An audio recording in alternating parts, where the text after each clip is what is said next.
Allô, bonjour, et puis bonsoir, Nabatu Nyonso. Oyo bazwi lisusu opportunité lelo ya ko kutana nandre na bango Henri Condé accompagné de Andrea Condé bien sûr. Lelo une fois de plus toye kosala émission Mbano. Émission Mbano ya mbalo eza tellement moi moulai toto kabolango en deux parties. Ezala Mbano A et puis B. Ezali ko concerner une émission qui se passe à Kinshasa, tout ça qui est émission dans mon corps premièrement, et puis tout le monde clôturer yango pour tiana messa concernant émission oyo qui ça enzambete. Mais to kenyango na dévolé. Mais avant tout banda, le col ezali ma solo concernant bisoté. Gloire eza nzambe yango zara toujours très important surtout yende azwaka prééminence na nyon surtout. Ndeto bondeli nzambe. Yahweh lisusu merci pour na moment kitoko pesi biso ya ko poussa na lisusu ko solola ko loba oyo concerné pour na gloire na yo zana biso elongo diriger masolo oyo diriger ba penser na biso et pesa nkembo nyonso epa na yo mokonzi biso to limwa kasi yo nde omonana nde kaka Jean-Baptiste alobaki esengeli ngana limwa kasi Christ nde amata biso pe kolo lolenge wana tolobi zana biso elongo diriger ba émotion na biso to le ba concernant biso te mais nyonso ezala pona yo et puis obazala ko yoka kolo bazala comparable à interfertile koyamba maloba na yo et bota au centuple et la moussa esprit à ceux qui sont endormis et puis éveiller ba obazala distrait afin que gloire ezala yo pour que les saluts soient donnés aux gens parce qu'il y a des cadeaux côté pas na yo pour qu'on na yonde ezala glorifié na kombo na yo masia Yesu to bondeli amen amen. Voilà ndenge to salaki introduction ya lelo mais avant to cha vidéo oyo to lobela lelo et to sala introduction moko nanu ezala malamu toyo kango okozwa temps o cette introduction wana pour que emi mabiso na kati vraiment ya lisolo ya lelo. OK, merci. Biso nyonso toyebi que l'homme a été créé à l'image de Dieu. Mais ni nyango la kisi kozala créé à l'image de Dieu. C'est parce que komami hein. Et komami na pesa passage ya pona ko soutenir onazoloba. OK, ni la kisi kozala créé na image ya Nzambe. Et la kisi que toza ko refléter en quelque sorte la forme et la fonction du créateur. Forme yango et plus accent sur le spirituel que le physique. L'image de Dieu. Ezali capacité Nzambe atie kati na biso capacité mentale pe spirituelle oyo eko servir biso ya kozala na relation avec Dieu. OK. Pour na ko servir ye en régnant sur l'ordre créé à Wanase. Nazotanga na Genèse chapitre 1 verset 26. Puis Dieu dit, faisons l'homme à notre image, selon notre ressemblance, et qu'il domine sur les poissons de la mer, sur les oiseaux du ciel, sur les bétails, sur toute la terre et sur tous les reptiles qui rampent sur terre. Qui rampent, hein? Qui rampent sur terre. Mais biti ya Nzambe kosala mutu na image na ye eza premièrement pour sa gloire. Eza pona lokumu ya Nzambe ye moko. A créé biso pona gloire na ye. Amen. Eza te po Nzambe azalaki ye moko no a créé biso pona kolakisa monene na ye. Mais c'est pas azalaki isolé. Non. Azalaki isolé te. Ezaka sala biso pona gloire na ye lokumu na ye. Mais eza pe mutu a raison sali biso eza pe mutu à gouverner, ordre créé au nom du roi céleste. Nzambe nde apesi biso ba capacité ou l'autorité de régner sur la création. Na ko régner nde to ko pesa Nzambe lokumu. Okay. Yeah, en régner ezate po biso to lokumu, en régner nde to pesa Nzambe lokumu. Sur la création oye a sali. Okay. Yeah. Nazo réservé partie mon abosali un peu OK. Pe tango biso toza ko régner, OK? To ko mona monene na Nzambe. Tango to mona monene na Nzambe to ko réjouir na création na ye. En réjouissant, nous allons nous réjouir en Dieu. Parce que Nzambe sali biso pour to se réjouir na ye Nzambe. Alors, faisons l'homme, parce que tu raisonnes sur partie faisons l'homme à notre image, selon notre ressemblance. Pla Nzambe pona moto ezalaki ko pesa moto ba responsabilité sur la terre. OK. Pour balobi na Genèse 1:26 balobi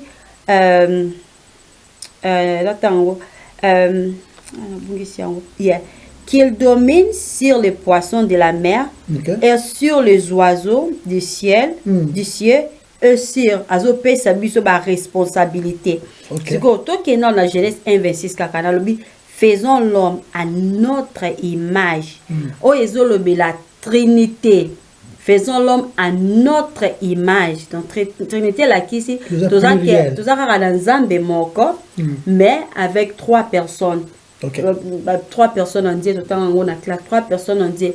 Dieu le Père, Dieu le Saint-Esprit, Dieu le Père, Dieu le Fils et Dieu le Saint-Esprit. 3 personnes. Faisons. Yes, selon les Écritures. Yeah, maintenant que bana, parce que 3 personnes en Dieu. Yeah.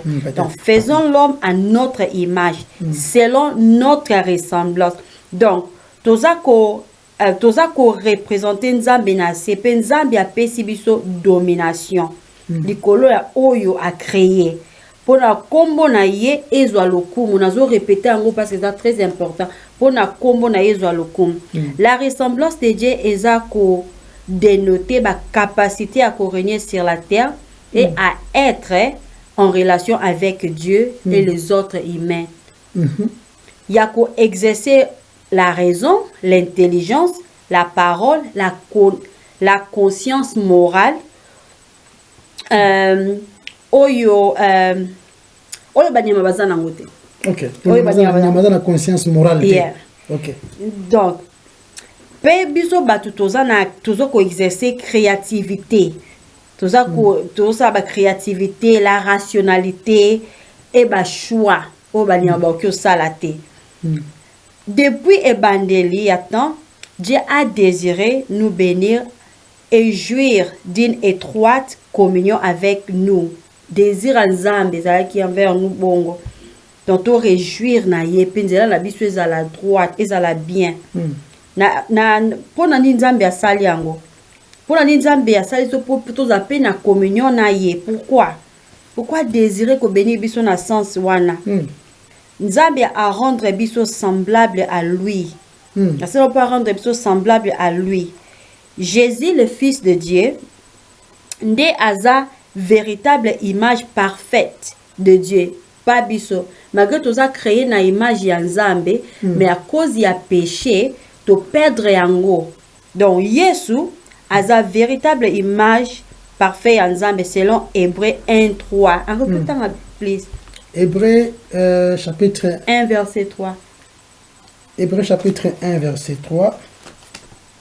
Donc, dès que Nzambe a désiré qu'on bénisse biso peut jouir d'une étroite communion avec lui. Yena biso. OK. Hébreux chapitre 1 verset 3 et le Bible. Ses fils qui est le rayonnement de sa gloire et l'expression de son être soutient toutes choses par sa parole puissante après avoir accompli la purification des péchés, il s'est assis à la droite de la majesté divine dans les lieux très hauts. OK. Au que tu appelles 1 Corinthiens 1 Colossiens 1:15. OK. Colossiens chapitre 1 verset 15. Il est l'image du Dieu invisible, les premières nées de toute la création. Il est l'image du Dieu invisible, les premières nées de toute la création. Ok. Image. 2 Corinthiens chapitre 4, verset 4. La version Louis II et le Bible. Pour les incrédules, dont les dieux, donc Dieu y a amené bien sûr, de ce siècle a aveuglé l'intelligence, afin qu'ils ne vissent pas briller la splendeur de l'évangile de la gloire de Christ, qui est l'image de Dieu. Okay. Amen. Ok. Donc, comment na Yesu, eza comment na Nzambe. Henri, pardon, tout en Jean 14, verset 9. Jean 14, verset 9, le Bible. Jésus lui dit, il y a si longtemps que je suis avec vous, et tu ne m'as pas connu, Philippe. Celui qui m'a vu a vu le Père. Ouais. Comment dis-tu, montre-nous le Père? Quand on a le mot très important, na onyo sona na lauti ko loba, liboso na bi komona Yesu, eza komona Nzambe. Yesu ndi alakisi biso nini elakisi ce que Dieu voulait dire, tant loba qui faisons l'homme à notre image.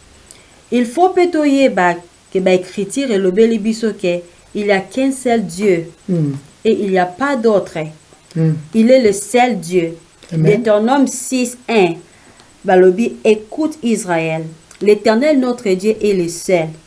Na Isaïe 45 verset 5 à 6, Balobi, je suis l'Éternel et il y en a point d'autre. Hors de moi, il n'y a point de Dieu. Il n'y en a pas d'autre Dieu. Ouais. Okay. C'est enfin que l'on sache du soleil levant au soleil couchant que hors de moi, il n'y a point de Dieu. Je suis l'Éternel et il n'y en a point d'autre. Dans Marc 12, verset 32, le scribe lui dit, bien maître, tu dis avec vérité que Dieu est unique, qu'il n'y en a point d'autre. Voilà. Dans Galates 3:20, balobi, or, le médiateur n'est pas médiateur d'un seul, tandis que Dieu est un seul. Amen. Et Béli Abatu, bazora passage au Genèse 1, verset 6, que Nzambe azako milobela pe abengi ensemble ya ba ange na milimo ya batu lokola na Job 1:6, c'est ceux qui lisent la Bible, na Job 1:6 tango Nzambe azalaki na babengi on anglais les fils des hommes, yanga na français, les sons of men, les fils des hommes basaki ensemble to batu bazora Genèse 1:6, faisons l'homme à notre image. Et zo la Nzambe babengi ba ange na ba esprit ya batu asangisi bango après ebisi bango alobi boy faisons l'homme à notre image. Faisons l'homme à notre image. Nzambe alobi bongo to eza ba pensée moko eza faux. Eza te oyo Bible zo lobela biso eza archi faux. Raison que eza faux parce que ba ange baza créé na image ya Nzambe te. Mais Dieu dit faisons l'homme à notre image. Faisons à notre image. Et ça juste que la qui ça unité na trinité. Dieu le Père, le Fils et le Saint-Esprit. Na Genèse 3:22, l'Éternel lui dit, voici l'homme est devenu comme l'un de nous. Okay. Donc c'est-à-dire, il ne parlait pas des anges. Il ne parlait pas des anges, l'un de nous pour la connaissance des biens et du mal. Et ça kaka mutunde aza créé uniquement na image ya Nzambe. Pe na ressemblance na ye, oye salike Azala distingué de tous les autres êtres terrestres. Azala distingué, par exemple, nous Nabanyama, être céleste, nous Nabanyama. Nous avons été créés afin que nous puissions être en relation avec lui, le seul Dieu, le seul unique trinitaire.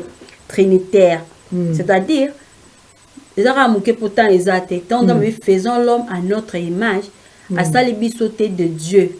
À ça de Dieu, tu as expliqué déjà, expliqué Belé. Bah raison celle biso tous en la capacité on a ko sala ba choix ya ko créer ya ko za na créativité ebele il y a pas justice parce que banyama bazaka na tribunal te ba kenda pour rendre compte ma be salaki et ma bia wala mo salaki izati force de temps force de temps na ki ko kende belete sirango isaka on a bongisaki mais idée principale les awanja ki nzamba za moko il y en a pas d'autre nous on a besoin banzambe musute asali pe biso banzambe te non pas du tout voilà on est à qui introduction et ça important c'est vrai et vraiment temps mais ça est important ndenge na lobaki chaque introduction je peux sama ils ont kende en rapport na analyse autre que na rosala le lot ça analyse et ça passe parce que ils allaient tellement ébélé ba émission moto salaka mais na nuance pensate parce que ce n'est pas la peine c'est une répétition il y a makambo ils na ngona nzelate mais to luto la kisababilo kwango enfin que batu bazala éveillé bazala na conscience sur quoi ko hier parce ni bacha makolo alors to simple to cha vidéo il y a émission oyo ça peut être nango pour que batu émission ngo na so besoin au monde en kulanda onyo sur YouTube bakomi Dena Mwana et prophète Joe Grace pasteur Dédé Landou midi en prière prophétique fais-moi voir ta gloire. Voilà. Dès qu'on a le bon comme yango bon mona na été sur un col accent moké awa et là qui se pense bien c'est ça upside down anyway ok on attend faute de temps ok tiens est-ce qu'il est rapide donc depuis à partir de la 43e le temps on a le jour c'est mauvais sang je pense à au nom de Jésus. Maman Dena, bonjour. Alléluia. Maman Dena, bonjour. Bonjour, vous allez bien? Nous sommes là. Amen, nous sommes là. Le peuple de Dieu est là et il veut s'exposer à la puissance. Amen. J'ai dit s'exposer. Ça dit qui m'a rayon mon côté à gloire. C'est-à-dire nous n'allons fuir aucun rayon de la gloire. Tout angle où Dieu va diriger les rayons de la gloire. Parce que ça doit nous toucher. Parce que ça doit nous toucher. J'ai dit à quelqu'un, expose-toi au rayon de la gloire. Amen. Jésus-Christ est là. Amen. Un an de midi en prière. Bandeko. Ce monsieur qui s'appelle Dédé Landou, peut-être ami comme la Bible nae ya yemoko. Ami sale la Bible moko boye et pas ya komara makambu nae et puis ya rubango. Le danger c'est quoi? Nzamba za mo santu biso toza basumuki. Nzamba ko ya la biso te to kufa po za mo santu. Biso peut to pas nzambe te po ya za mo santu biso basumuki. Y a pas les rapports. Yangwana on a besoin d'un médiateur. Le médiateur c'est Christ.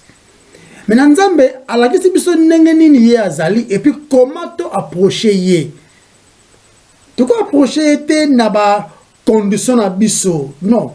Toujours approcher na ba terme oyo ye alingi. Ndenge ye alingi to approcher ye, ndenge to ko approcher ye. Qui a se révélé on a biso comment nous allons voilà. Si tu rapprocher comment? Ndé exposer yango na ba écriture comment l'approcher? Pourquoi on a commencé à ba imagination té, mon cher. T'as remarqué? Il dit le peuple de Dieu est là et il veut s'exposer à la puissance. Quelle puissance? Il y en a tout dans le monde. Puissance ni peuple de Dieu et peuple de Dieu s'exposer à la puissance ni. Habi, j'ai dit bien s'exposer. Tout le temps avec puissance, ça mène. Azo raisonner. Habité, ce qui makala et comment habiter. Oh bien ma belle zo ninga na lokwa to mona ki na parce que le peuple de Dieu azala exposer. Et puis bien ouais. J'ai dit s'exposer, c'est-à-dire donc comment na hein donc tu raté à ta rayon mon côté à gloire. Donc on dirait ça ba rayon solaire mon boé hein ba tirer na ba coin de la gloire de Dieu est comparable à na ba imagination na yo. David hein? Moïse que tu as levé fais-moi voir ta gloire. Nzambe ça qui est né. Mutu moto amona gloire na pas à revivre. OK. Donc, M. Dédé Landoiseau Loba Awa, tout angle où Dieu va purger tout angle où Dieu va purger les rayons de la gloire. Tokolanda, tout l'andango, parce que ça doit nous toucher. Donc, peut-être pour le modèle, j'ai comme l'impression que comprendre qu'ils ont affaire au Dieu de gloire. Et quoi approcher dans imagination. Amelane biloro tezara ba sentiment ya mutu. Ba sentiment ce que même mayo comme okende ko ba makamususu eza na nzela te ndeko nanga. Donc ça pas akoma ko purger gloire. Qu'est-ce que cela veut dire? Qu'est-ce que cela veut dire comment ko purger gloire? Eza ko to sonde te na ba écrit mambalo. Non, attends, place mon côté. Place mon côté. Verset biblique, ils ont supporté point de vue, il y a purger ma gloire, bolandango, parce que ça doit. Est-ce que touché au communauté la femme qui saignait pendant 12 ans? Comme ça, il touché à les maquiller, kangami, ou bien maladie, moko biki, quoi au juste, fait que me touché bino. Aloba qui sonne n'arrête. A continuer à Zoloba.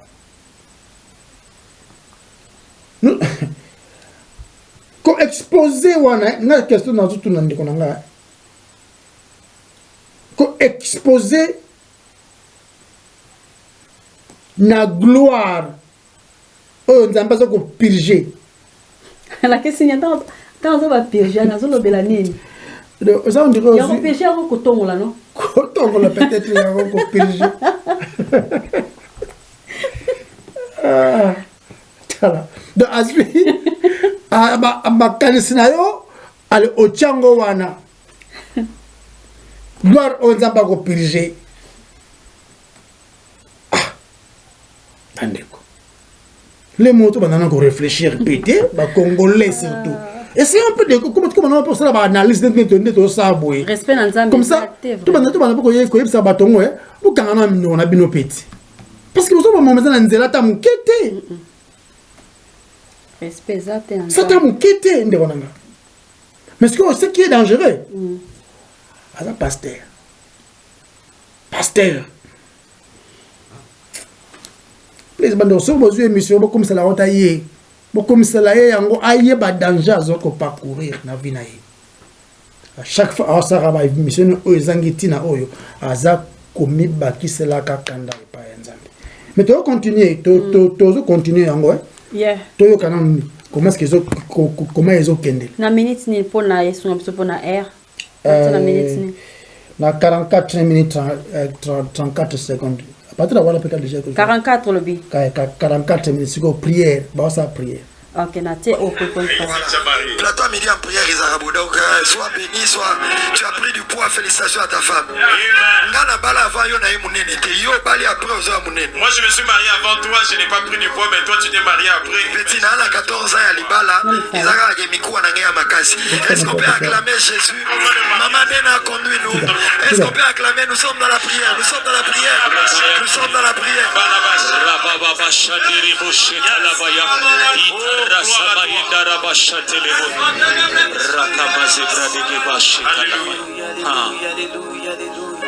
Merci pour ta présence qui inonde déjà, Seigneur. Amen. Nous le savons, nous le ressentons. Et nous prions, Seigneur, que ceux qui sont avec nous en ligne le ressentent aussi. Yes. Seigneur, fais-moi voir ta gloire. Alléluia. Are you sure ça sire zaki na 44? Ouais. Tala. Balbi prière. To kina ba to zongo la wana après. Balbi prière, to prier.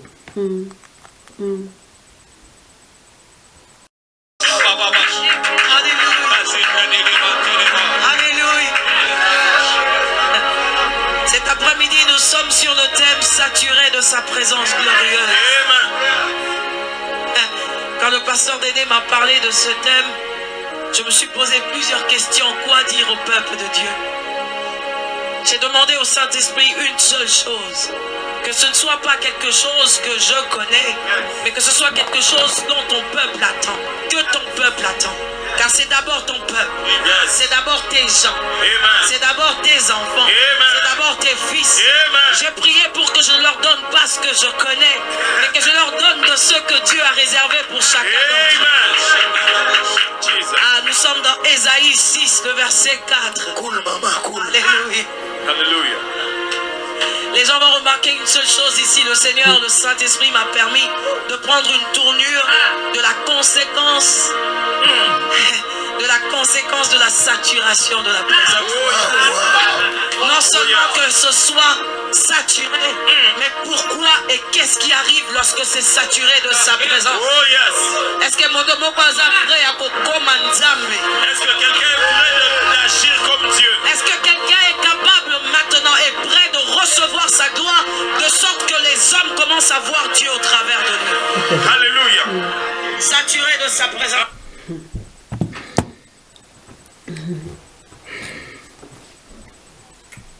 Ok, ndeko oyo ezaki nde tozoloba introduction avec beaucoup de peine na mutema koloba koya répéter ba abomination oyo, mais faut ça lango parce que nous avons tellement de gens qui sont aveugles et qui suivent sans pourtant que réfléchir.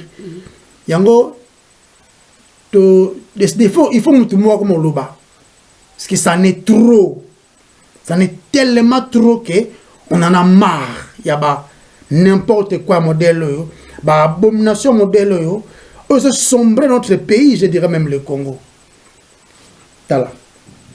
Cette dame-là, qui devrait normalement vendre dans Ndakunaye, parce qu'elle a battu Nini Azoa Koloba. Et puis, à qui est-ce qu'il a affaire? Ce qu'il a affaire, je dirais. Parlez de prière. Bon, on a une prière, binomoko. Bon, on a une prière à Pamba. Donc, la prière et bandi, il y a Chandra là-bas, Kassanda, ceux qui massent Capro. Mais ceux qui ont français, ceux qui ont parlé en langue. Non, il y a bandi. Donc, Moutao Sambela, Kakaba, Chandalaba, Karondorobe, Kessetere, écoutez, j'ai une photo de la maman, je parle en langue comme ça. Un jour, yeah, et ça très important pour le Bélan. Sambela, Kumba, Chandraba, Korodebe, Kessele, Tinderebe, ce qui n'est ce qui m'attindika, Togi Awa, Maseka Pro. Vous comprenez, bateau. Et puis, tout ce que vous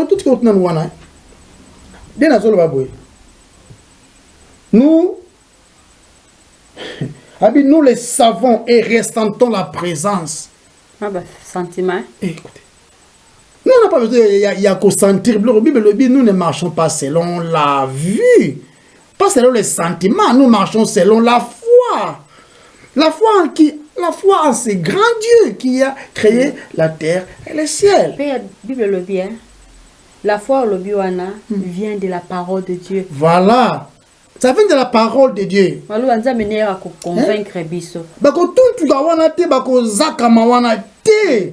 Penga dans le belo mon quoi ça m'absor ilimbisa maninga ba il faut batubaza la très prudent ya ko utiliser voix na bango pour na ko attirer ba sentiment o eza humain. Faut que la très prudent ya ko loba parce que ko utiliser voix na yo oza ko loba lo zo ba na autorité ezo bima lo ni zo lo beza biblique.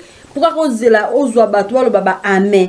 Même apôtre Paul étant qu'un homme intelligent, azala qui peut intellectuel, dans le livre il y a 1 Corinthiens D1 à l'obi que pour moi frère, lorsque je suis venu chez vous, je n'y suis point venu avec des discours pompeux, c'est-à-dire supériorité de langage ou de la sagesse en vous annonçant les témoignages de Dieu, car je n'ai pas eu la pensée de savoir parmi vous autre chose que Jésus-Christ et Jésus-Christ crucifié.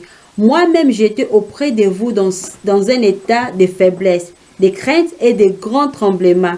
Et ma parole et ma prédication ne reposaient pas sur les discours persuasifs de la sagesse humaine, mais sur une démonstration d'esprit et de puissance. Pourquoi? Afin que votre foi fût fondée chrétiens. Et dans la fondée, Non sur la sagesse des hommes, mais sur la puissance de Dieu au travers la parole de Dieu. Amen. Mais Madame Dena, a crié beaucoup, a mati sa voix, elle est semblée être, comme elle est remplie du Saint-Esprit, mais dès que la Bible lobi na Matthieu 12, 34, race de vipères, nazo finga été, nazo tanga, Matthieu 12, 34, vous comprenez pourquoi. Race de vipères, comment pourriez-vous dire de bonnes choses méchantes comme vous l'êtes? Car c'est de l'abondance du cœur que la bouche parle. L'homme bon tire de bonnes choses de son bon trésor, et l'homme méchant tire de mauvaises choses de son mauvais trésor. Je vous l'ai dit, au jour des jugements, les hommes rendront compte de toute parole vaine qu'ils auront proférée. Car par les paroles tu seras justifié et par les paroles tu seras condamné. Dans Jacques 1,19, nous aussi ça dit, sachez-les mes frères bien-aimés, ainsi que tout homme soit prompt à écouter, l'on a parlé. L'on a parlé. Donc, tout la qui si que maloba na ye tozo mona et belé za ven za makelele ma voix et ma casse. Chaka mo ba musique mo na sima, chichi te pona ko endormir batu. Batu ba kota na sentiment moko butala. Bible dans le livre à Hébreux 11, Hébreux 11 verset 6. Hébreux 11 verset 6. Ok, na lection rapide. 11 verset 6, balobi awa.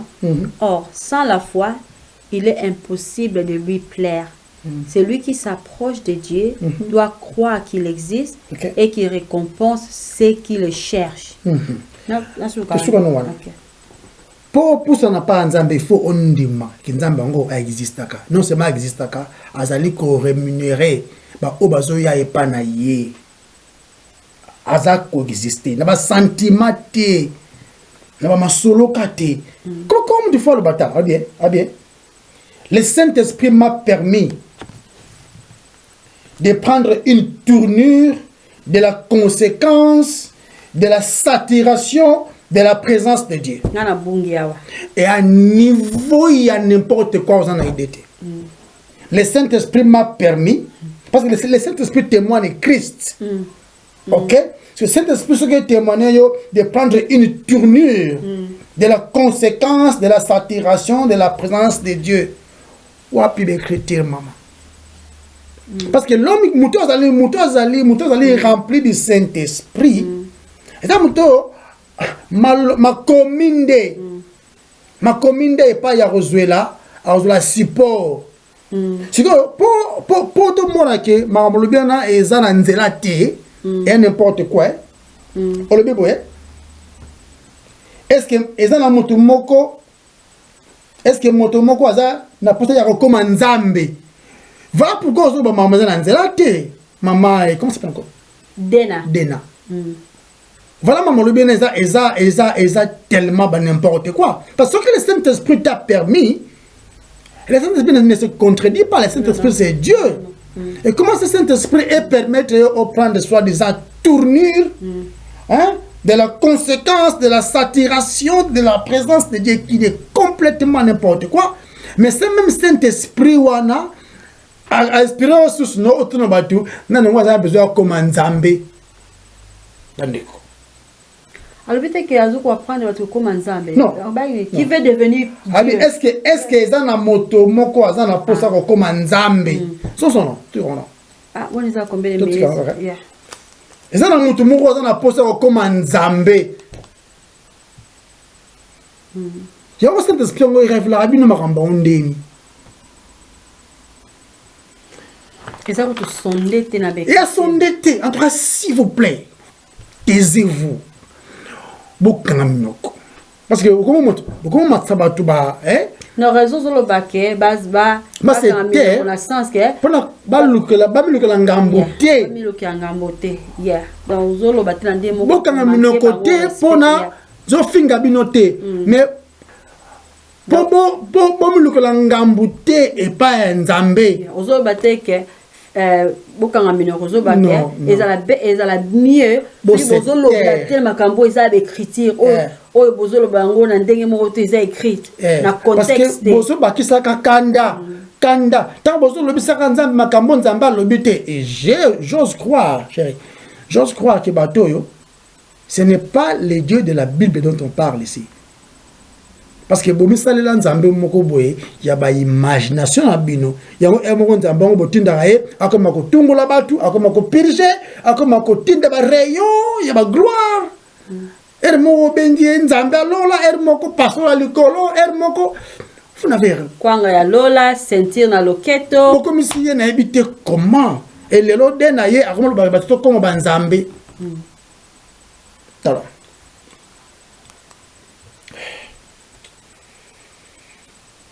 Dena. Si yo ne moto ko interpréter abi nanango après à recevoir la gloire de Dieu. Abi ouais. Dena zoloba quelqu'un est capable maintenant de recevoir la gloire de sorte que les hommes commencent à voir Dieu. Donc, abi moto mo waza ah ouais. À recevoir gloire à Nzambe. Comme tu vas recevoir gloire. Il s'est loyé. Tu vas recevoir gloire à Nzambe. Pour que tu vas comme au monde Nzambe au travers Moutouana. Mais bon, et bon, tout le balabison, non? Et bon, tout le balabison, on a l'introduction à Salaki. Si vous avez besoin au monde Nzambe, Christ. Ben, on l'a banaye. Tu vas bon na gloire à Nzambe. A tuntuka. Akoloba, ba chandra ba koroba, kaboza nzela pété baloba. Et même mutuka na ok. Si on comme Nzambe, et même bon na ok. O comme que yondo c'est important.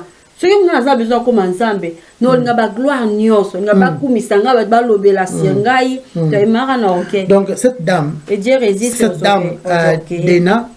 C'est ça votre nom?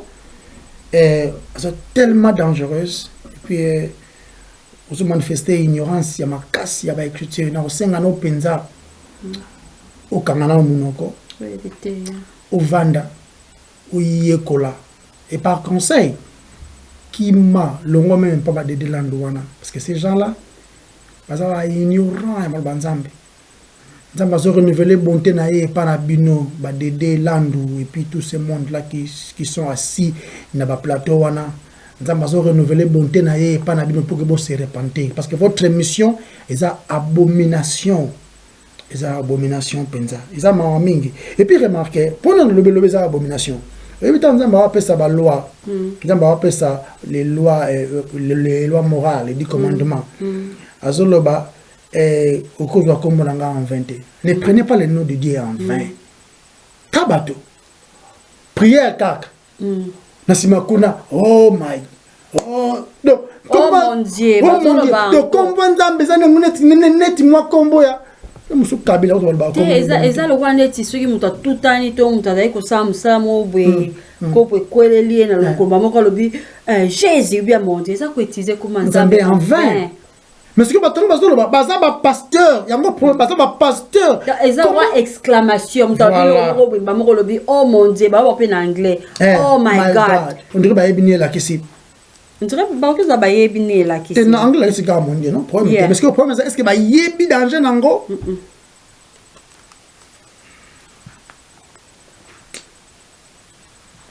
tu continues. La minute combien? Combien de minutes? Toujours continuer Ninouana. On dirait 50. Na 51e minute. Pour que je ne leur donne pas ce que je connais, mais que je leur donne de ce que Dieu a réservé pour chacun d'entre eux. Ah, nous sommes dans Ésaïe 6, le verset 4. Cool, maman, cool. Alléluia. Alléluia. Les gens vont remarquer une seule chose ici. Le Seigneur, le Saint-Esprit m'a permis de prendre une tournure. Nous serons dans Ésaïe 6, la Bible dit ceci. Les anges se criaient l'un à l'autre, Saint, Saint. Et l'Éternel, le Maître de l'univers, sa gloire remplissait la terre. Les montants des portes se sont mis à trembler. Et à cause de la voix qui retentissait, et le temple était rempli de fumée. Oh my God. J'aime dire le temple est rempli de fumée. Parce qu'à plusieurs reprises, je me suis retrouvé où sa gloire était tellement présente que nous pouvions ressentir et voir la fumée ressortir en ce lieu. Nous lisons encore dans Daniel 6, 17 à 24. Je n'ai pas lu tout le verset. Ok. J'espère que vous comprendre l'émotion, pour comprendre ce que nous faisons ici. Esa vidéo, il y a presque 2 heures de temps. Mais ils ont un niveau d'abomination à Kati. Des fois, et puis ça, on a posté, il y a qu'on vanda, qu'on loba makambo, mais on ne peut pas se taire. Il faut que quelqu'un se lève de comme loba, parce que ces gens, ils se moquent de notre grand roi, le Dieu de gloire qui est venu mourir à la croix de gloire pour nous sauver, nous racheter, nous qui étions perdus, nous qui méritions la punition, les jugements et la colère de Dieu. Dieu, par sa miséricorde, est venu prendre la chair, vivre une vie parfaite pour nous sauver. Pour qu'on place dans biso, qu'on puisse biso bon moui, ou biso tout mérité. C'est ça l'évangile de Christ, par définition. Mais cette maman, aïe koloba makambo Isaïe. Voilà. Madame Dena, oh, n'habitez sur madame, soit mademoiselle, Dena Zulubi Boé, Alobi, attendez le livre à Esaïe, chapitre 6.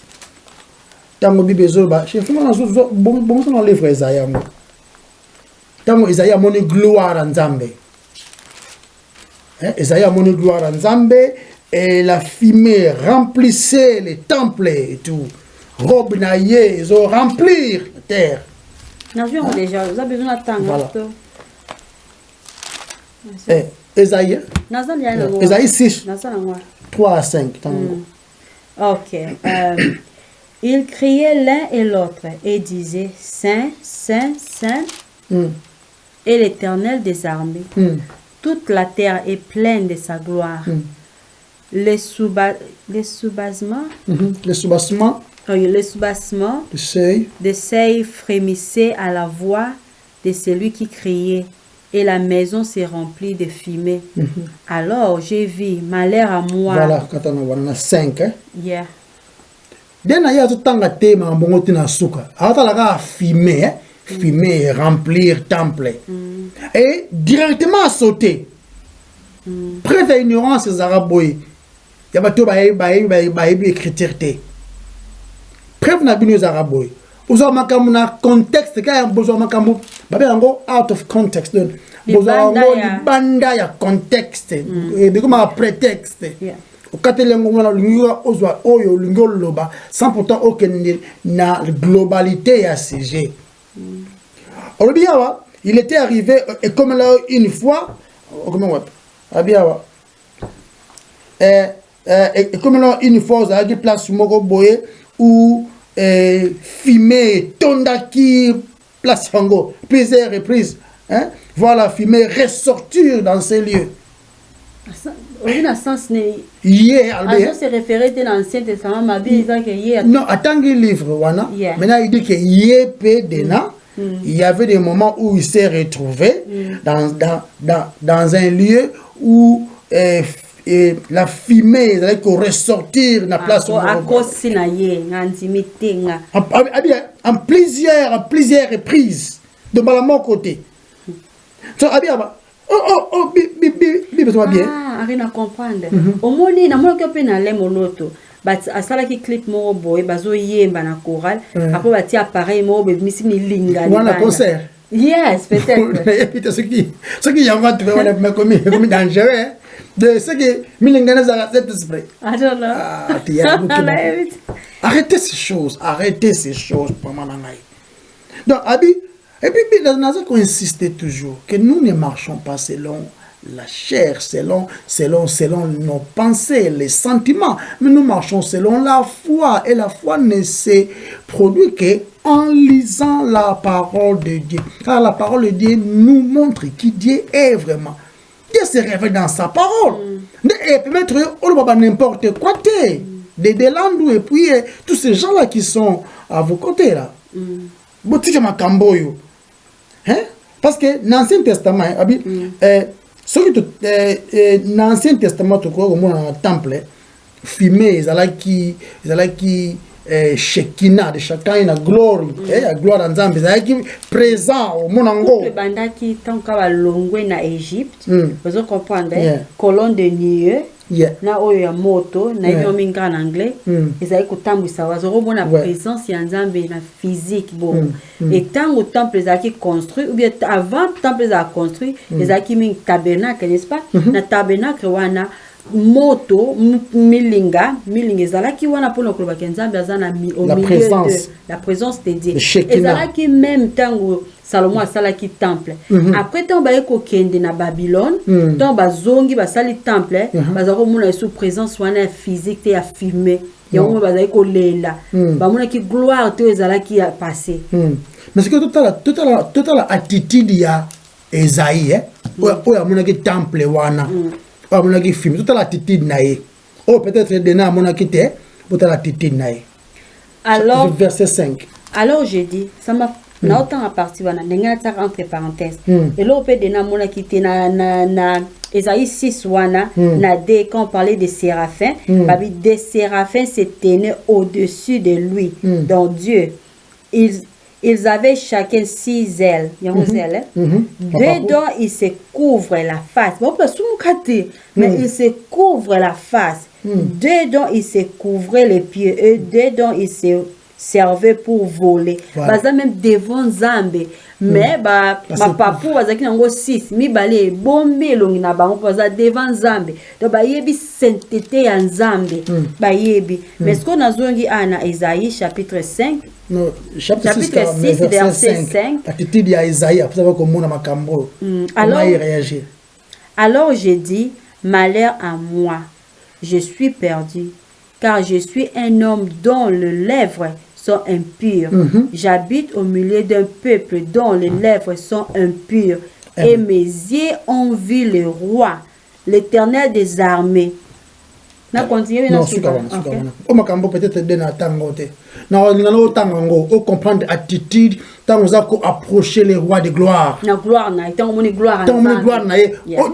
O te bazo pirjaka. Bazo pirjaka. Yeah, arrête le bien partir c'est important. Oh, ils ont attitude ya Esaïe tant amoni gloire na. Et bon attitude ya bana Israël, tant bazaki devant montagne, ba mona ki gloire en Zambie. Est-ce que bazaki aussi bazaki ko bakeno non, ngapela vanda ye pemina basolenga babid Moïse yo kende ko sula nanja no biso to ko luka boko makotanga maloba Nzambe pour que et ko prévenir bino bolo bakaba n'importe quoi parce que bozo comme le que la ngambu yango na loba ki bo se terre bo kanga bino minoko za malamu pour que boyekola bo kanga émission oyo je vous en supplie beaucoup d'émissions oyo parce que dena la présence de Dieu s'attire le lieu. La présence de Dieu ne se manifeste pas en s'attirant les lieux. C'est en Christ. Donc milinga et tondi bonne atmosphère bazala yango temple ba ko saturer na bité peut-être ko tuntuka ko ganga ko ba mebele ba wana en fait tellement ils ont vague tellement saturer en anglais année OK problème té na lingala zani net ko tondi sama. Okay. Tu vois, non? Tondi sama. Maintenant, il y a tellement d'anzélate.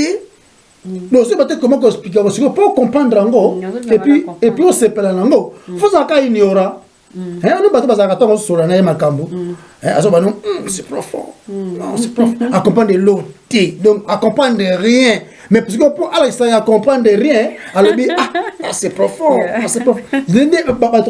On comprend n'importe quoi. Et malheureusement, au Congo, ou encore dans le milieu congolais, vivant en étranger ou partout, nous avons beaucoup de gens qui disent ah, c'est profond. Ah, c'est profond. À comprendre la épée et l'autre côté, mais c'est profond. Pour ça, moi, la saturation de la présence, de la gloire de Dieu, beaucoup de gens écoutez. Botika, ce que ça l'ango boluango, et comme attaque quado, peut-être battre un piné wana, ils ont malam. vous continuez dans makambo sala o parce que bozo milukelaka toujours ngambo et pas yanzambe. Donc pour continuer yeah. Na livre Colossiens 1 verset 15. Autant que les gens ne bandent que Christ. Il est l'image de Dieu invisible, le premier-né de toute la création. Pas la fumée, fumée. Image d'Anzambe, ils ont Christ. Milingate. Ndego lobi bachai na concert beaucoup milinga wala. Yara kanisa za raisonner pour avec amoni no. Amoni milinga. Milinga na sika omona milinga neza milinga. Na ba concert wana ka. Mais au masone kombo ya moloto. Tosola makamnae. Il n'est plus en vie. Mais c'est un monsieur qui lisait la parole de Dieu. Yeah. Qui lisait la parole de Dieu. Yamona banzembu mingi akomaki. Akomaki makambo oyo zaki ba penser na été. Peut-être le seul nakoloba peut-être na ma connaissance peut-être na yebinamte. Mais pour ce la liste belé za sima wana to loblango mamuso après. Donc ça juste une parenthèse pour mentionner comme moloto. Yesu nzamba za na ba milinga wana te dena. Azana ba milinga wana te. Amilinga wana te. Otangi maloba nzambe mo olingi olobisa makambo oyo yo olingi oloba ndeko na ngai. Ce message n'est pas compatible à ce qui est écrit. Ce qui est écrit.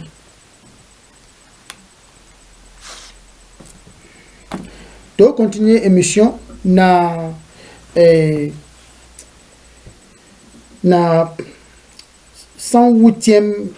1h08 na 32e seconde. Et le makambo on va connecter en esprit. Okay. Na Colossiens chapitre 1 verset 15 la Bible le dit, il est l'image de Dieu invisible, le premier-né de toute la création, car en lui tout a été créé dans les cieux et sur la terre. Nous ne pouvons pas 15 non? Le premier-né de toute la création. Voilà. Donc, na bandoloba Yesu nde azali image visible boye ya nzambe o azali invisible. Ba fimete mama, ba milinga rien. Milinga te. Yango oyo remarqué ba obeta ba français belé, ba beti ba français belé wana.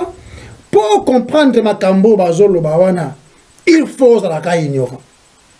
Na ba français, na ba voix, na makelele na rando bisaneti mulimo nzambe zawana. Mulimo nzambe azana ba sentiment te. Na ba blasphème ke muke, oh my God, oh mon Dieu, bozo comprendre nzambe en vain bandeko. Bozo comprendre. Et puis là on remarqué, on ba to za katongo so makambo boye, neti makambo de nazoloba. On a atalio à comprendre l'autre au moment d'avoir le bi.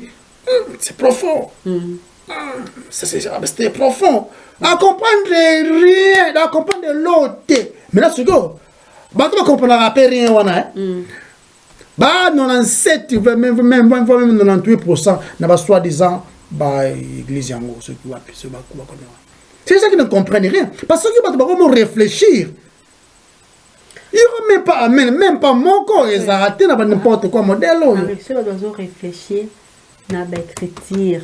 Oui, réflexion, voilà, nous avons mototé, je dirais. Parce que tu as besoin de réfléchir conformément aux écritures. Pour le bar, maintenant, n'importe quoi, même dans 2 Corinthiens, 2 Timothée, dans 3, à partir de 16 et 17, nous avons il y a qu'à corriger biso. Il y a qu'à enseigner biso. Donc, voilà, Natia. Continuons moi, na épisode na ba minute oh je deviens roi et je deviens lui. Il est temps de enfant de Dieu. Pas le temps de Dieu. C'est sa gloire que je regarde de temps à cause de cette gloire qui était éphémère. Qu'en est-il de moi qui ne regarde pas le temps de Dieu? C'est sa gloire que je regarde de temps en temps. Lorsque je viens dans sa présence, je le vois face à face.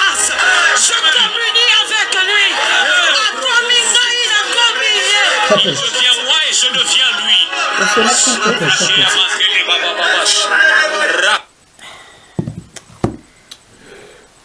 Quand je communique avec lui, je le vois face à face. Et mais David Moïse talobi ke na mona gloire na nzamba bineni. Nzamba lobi nini? Tout même kotanga ngono na Isaïe. Nul ne va au Père que par moi. Yesu mutalobi. Nul ne va au Père que par moi. Ce que yo donne a besoin Yesu te quoi parce que tu communiques avec lui face à face. Yo mozo monte que Bible lobi bien. Il y a il y a un seul Dieu. Et puis il y a un seul médiateur entre Dieu et les hommes. C'est Christ. Tu ne peux pas aller à Dieu sans Jésus. Parce que comment communiquer dans Zambé face à face, aux autres crier, aux autres benda. Maman. Face à face. Face à face et puis aux autres vivantes. Vraiment. Et à la qui s'est pété ba Isaïe ba monaki. Ou ba Manoa, papa ya Samson. Na mama ya Samson. Fukami. Mon papa ya Samson lobi ke nazo kufa pona moni Nzambe atuni kombo ne nani, kombo no nani. Nzambe bi kombo na ngeza plus eza merveilleux, très merveilleux. Mais dena lobi quand on communique face à face, il y a comme Nzambe, Nzamba comme yé. Maman, bandela replacer yé wana remplacer. Yé wana Nzambe. Donc quand je suis en moni Nzambe et je prie, je parle avec lui face à face. Lui devient moi, donc lui Nzambe. Nzambe akomi Nzambe. Omoni malobe bele na mnonge esalaka.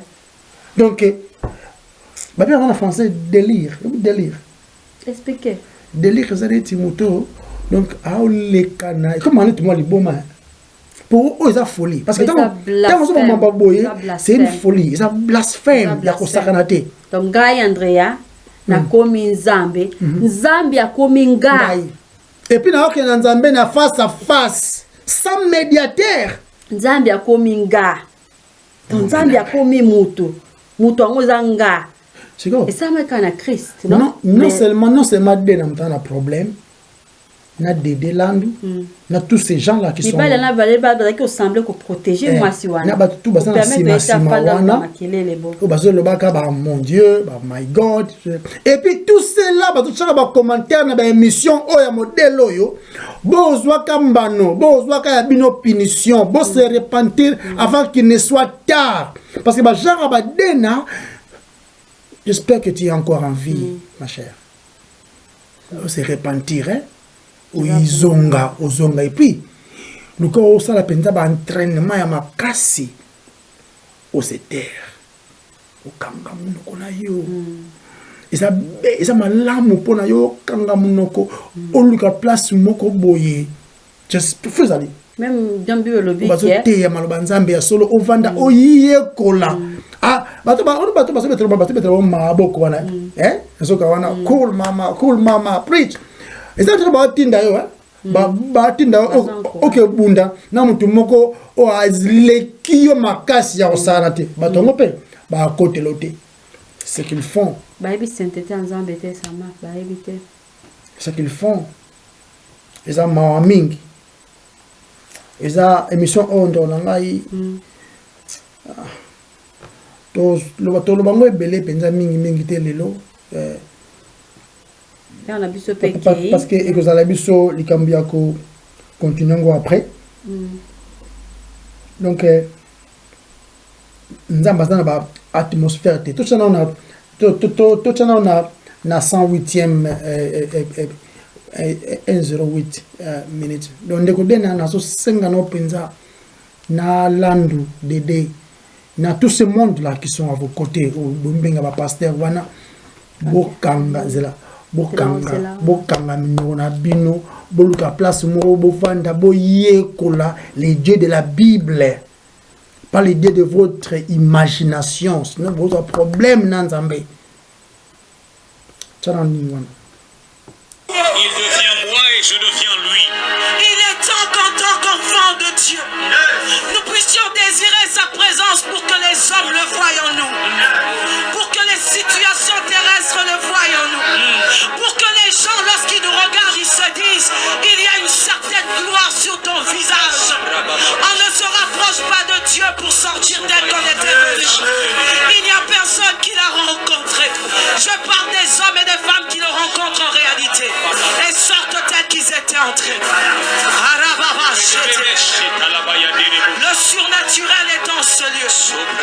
Je prie que les hommes et les femmes connectés en esprit soient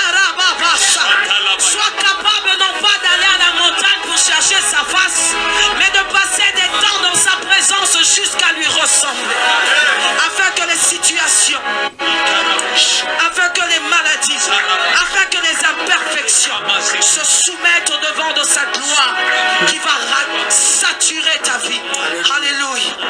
Merci Seigneur. Que Dieu soit glorifié. Quelle présence, quelle atmosphère. Est-ce qu'on peut encore acclamer le Seigneur? Avec quelle présence, quelle atmosphère. Pour clôturer penza ignorance na bango na ndenge nyonso. Quelle présence, quelle atmosphère. On peut verser papa. On peut verser beaucoup de temps dans l'atmosphère. Il y a un moment où kini na kisasa bakomaga o atmosphère d'adoration. Bandeko. Merci.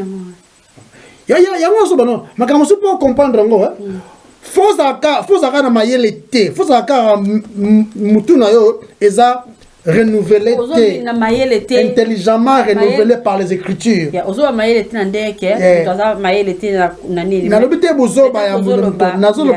Pour comprendre makambo ndengona il faut zalaka oza renouvelé intelligemment na makambo nzambe. Yango na mutoro ba makambo yo atmosphère d'adoration au tonnerre de gloire. Au tonnerre de gloire. Le tonnerre de gloire, donc, là-bas, na nyonso oyo dena lobby. Jusqu'à lui ressembler. Mais Tolobi, on est bandeli, non? Ni la qui si qu'on a créé à l'image de Dieu, à sa ressemblance, c'est la qui s'y né. Et puis Christ inde yende azali une manifestation visible, il y a le Dieu qui est invisible. Na yende to moni nzambe. Yango azoloba Philippe, azoba mais tu le oyebingai te. C'est lui qui m'a vu le Père. Comment tu peux me demander montre-nous le Père? Na Yesu ndeze na dena te na lando te na bakoganga na bino wana te dans ces petits coins là dans ce wapi na kisasa. Vous voulez, vous que la problème, vous que la vraiment problème. Et puis, quelle atmosphère, quelle présence.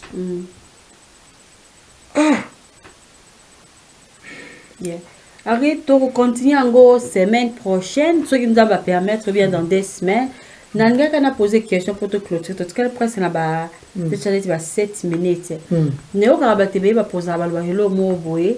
Aso retourner oza mutu malamu mutamlobiye na za mutu malamu tunye poko za mutu malamu abiye na pesa kana charité na ngana ko tonga te so église ici na kana makamto mwana zongi na ngana ndaku na yemba na ngana prière na ngana tanga la Bible. Est-ce que bloko wana za mabe? Est-ce que bloko wana peut ko justifier biso ce que za mabete? Pourquoi pas ba lo barango? Ba doit dépendre na ngote pourquoi? OK. Na répondre au exemple simple.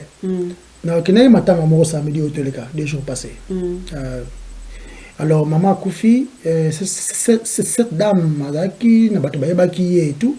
Mais est-ce que matanga na e bato baloba que non azaki maman boboto azaki maman malamu kutu muto bane ko tanga makambu nani basoba di genre que bolamu na ye ko ganga. Écoutez. Bible boye. Na réponse parce que écoute maman. Il y a pas te belé c'est na bolamu na bango. Non. Et que justifier bango. Non. Bolamu mutu e ko justifier ka mutu jamais. Et ko ganga pe na et ko ganga pété. Bible biso ki to memi bolamu na biso no surtout ezali tapi oyo ya mbindo liboso na nzambe. Siko ba se dépendre na nini?